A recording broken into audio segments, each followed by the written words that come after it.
யூடியூப்பை திறந்தாலே நிறைய விளம்பரங்கள் வருதுங்க.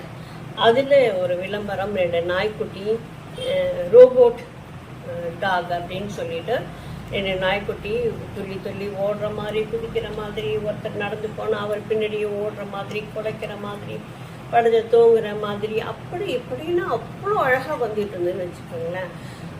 ரொம்பவே அழகாக இருந்தது. ஐயோ சரி, நம்ம பப்பி வளர்க்க முடியல, ஏன்னா நம்ம அடிக்கடி வெளியில் போக வேண்டியதாக இருக்குது. சரி, இதை மாதிரி ஒரு பப்பியை வாங்கி வச்சுக்குவோம், நம்ம கொஞ்சம் ஒரு மென்டல் ஃப்ரீயாக இருக்கும் அப்படின்னு நினச்சிட்டு வாங்கினா இந்த மாதிரி ஒரு நாயை கொடுத்து அனுப்புகிறான்.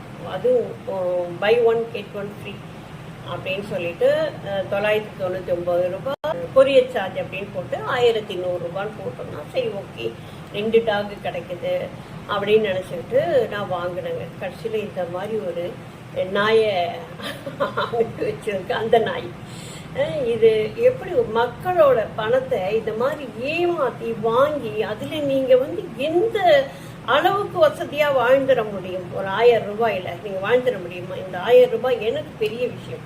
எதிர்த்தாப்புல பார்க்காம நம்ம வாங்குறோம் அப்படின்னா அதுக்கு ஒரு நம்பிக்கை கொடுக்கணும் இல்லையா? அந்த நம்பிக்கையெல்லாம் குறைச்சிட்டு எத்தனை முறை நீங்கள் ஒரு வியாபாரத்தை பண்ணிட முடியும்? இதை நான் 10 பேர்கிட்ட சொல்ல மாட்டேன். சொன்னால் நிச்சயமாக உங்களுடைய வியாபாரம் ஒரு 10 வியாபாரம் குறையும் தானே. அந்த 10 பேர் இன்னொரு 10 பேர்கிட்ட சொல்ல மாட்டாங்களா?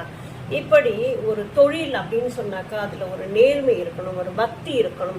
ஒரு பணத்தை நம்ம இன்னொருத்தவங்க கிட்டேருந்து வாங்குறோம் அப்படின்னு சொன்னாக்கா அதில் ஒரு உண்மை இருக்கணும்.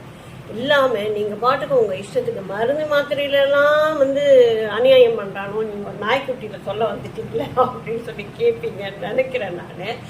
ஆனாலும் ரொம்ப மனசுக்கு கஷ்டமாக இருக்குங்க.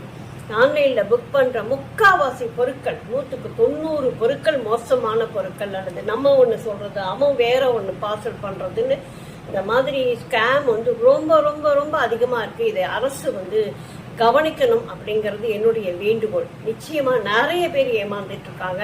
இதை ஒரு வரைமுறைக்கு கொண்டு வரணும்.